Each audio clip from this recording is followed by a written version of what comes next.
আন্তর্জাতিক অপরাধ ট্রাইব্যুনাল আইন অনুযায়ী ঢাকাই শুধুমাত্র থাকবে। দেশব্যাপী যে সমস্ত অপরাধ হয়েছে, যেগুলো ক্রাইমস এগেনস্ট হিউম্যানিটি, মানবতা বিরোধী অপরাধ, সেগুলোর বিচার শুধুমাত্র আন্তর্জাতিক অপরাধ ট্রাইব্যুনালেই হবে। একটা বিষয় সেটি হচ্ছে যে এই যে পুরো ইনভেস্টিগেশন শেষ করে এবং আপনাদের যে আনুষ্ঠানিক কার্যক্রম বিচার শুরু হওয়ার আগে সেই সমস্ত শেষ করে বিচারিক প্রক্রিয়া শুরু হতে কোনো একটা টাইম ফ্রেম দেওয়া যায়? না, এই মুহূর্তে কোনো টাইম ফ্রেম দেওয়ার কোনো প্রশ্নই ওঠে না, কারণ আপনারা সবাই বুঝেন যে আদালতটা এখনও গঠন হয়নি। তদন্ত সংস্থার প্রাক্তন যারা ছিলেন তাদের মধ্যে 6 জন মাত্র তদন্তকারী কর্মকর্তা এখন ফাংশন করছেন। অনেক বেশি তদন্তকারী কর্মকর্তা দরকার। প্রসিকিউশনে অন্তত 20 থেকে 25 জন প্রসিকিউটর দরকার। আমরা মাত্র এখন পর্যন্ত 5 জন নিয়োগপ্রাপ্ত হয়েছি, 4 জন যোগদান করেছেন, একজন এখনও আজকে হয়তো যোগদান করতে পারেন তিনি। এর বাইরে যে এভিডেন্স কালেকশনের বিশাল ব্যাপার রয়েছে, সেই বিষয়গুলো সমাপ্ত না করে ট্রায়ালের ব্যাপারে কোনো টাইম ফ্রেম ঘোষণা করা যাচ্ছে না। এটা টু আর্লি, এটা এই ব্যাপারে মন্তব্য করার জন্য। সময় হলে আমরা আপনাদেরকে একটা গাইডলাইন দিতে পারবো আশা করছি।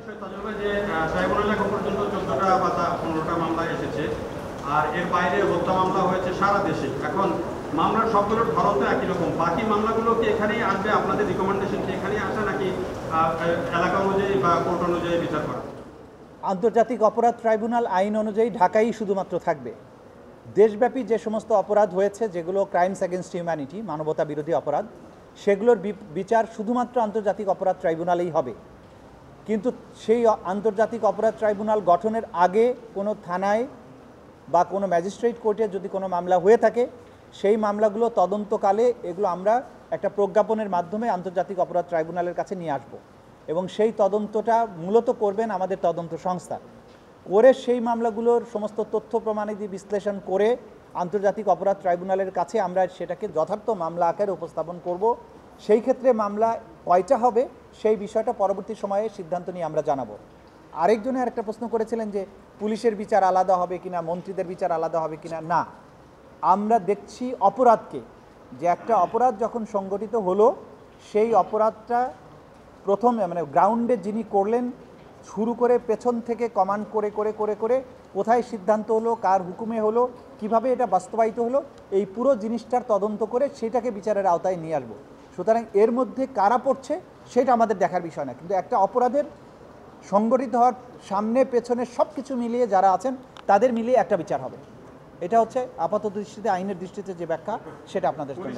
পুলিশ থেকে সম্প্রতি একটা বিজ্ঞপ্তি জারি করা হয়েছে, নিশ্চয়ই আপনি মনে হয় দেখেছেন সেটি, যে পুলিশের কোনো সদস্যের যদি স্পেসিফিক কোনো না থাকে তাহলে পুলিশের বিরুদ্ধে মামলা দেওয়া যাবে না, এরকম একটা বিজ্ঞপ্তি দেওয়া হয়েছে। এটি কি এই ঘটনার সাথে আপনি কীভাবে দেখেন?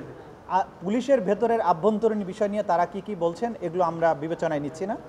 আন্তর্জাতিক অপরাধ ট্রাইব্যুনালের আইন একটা বিশ্বসাহিত্য আইন এবং এইখানে অপরাধ সংগঠিত হলে সেই অপরাধের তদন্ত করার একটা নিজস্ব ধরন আছে এবং এই অপরাধে যারাই সম্পৃক্ত থাকবে তাদেরকেই আইনের আওতায় আনা হবে। সুতরাং পুলিশের সার্কুলার দিয়ে তারা তাদের আভ্যন্তরীণ ডিসিপ্লিনের ব্যাপারে অথবা পুলিশের নিজের মামলা করার ব্যাপারে সেই ব্যাপারে তাদের গাইডলাইন থাকতে পারে, সেটা ভিন্ন জিনিস। কিন্তু আন্তর্জাতিক অপরাধ ট্রাইব্যুনালের কার্যক্রম সেই ধরনের কোনো সার্কুলারের কারণে প্রভাবিত হবে না।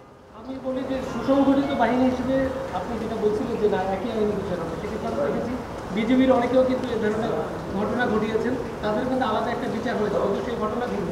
কিন্তু একটা সুসংগঠিত বাহিনী হিসেবে তাদেরও তো কিছু আইন আছে, এটার সাথে এই আইনের কোনো কনফ্লিক্ট করবে না? কোনো আইনের কোনো কনফ্লিক্ট করবে না। আন্তর্জাতিক অপরাধ ট্রাইব্যুনাল আইন বিশেষ আইন।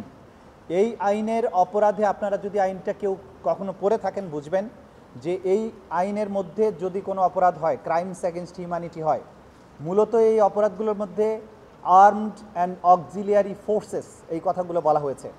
সুতরাং যত বাহিনী আছে তাদের যে কেউ যদি কোনো অপরাধ করে এবং এইটার সাথে কোনো রাষ্ট্রীয় যত প্রশাসন যন্ত্র আছে, ক্যাবিনেট আছে, প্রাইম মিনিস্টার আছে, পরবর্তী লেভেলের যত কিছু আছে, রাষ্ট্র কাঠামোর যে কমান্ড স্ট্রাকচার আছে, প্রত্যেককেই এই আইনের অধীনে বিচারে আসতে হবে। সুতরাং এইটা আলাদা কোনো আইনে, বাহিনীদের নিজস্ব আইনে বিচারযোগ্য নয়। ক্রাইমস এগেনস্ট হিউম্যানিটির বিচার কেবলমাত্র আন্তর্জাতিক অপরাধ ট্রাইব্যুনালেই হবে।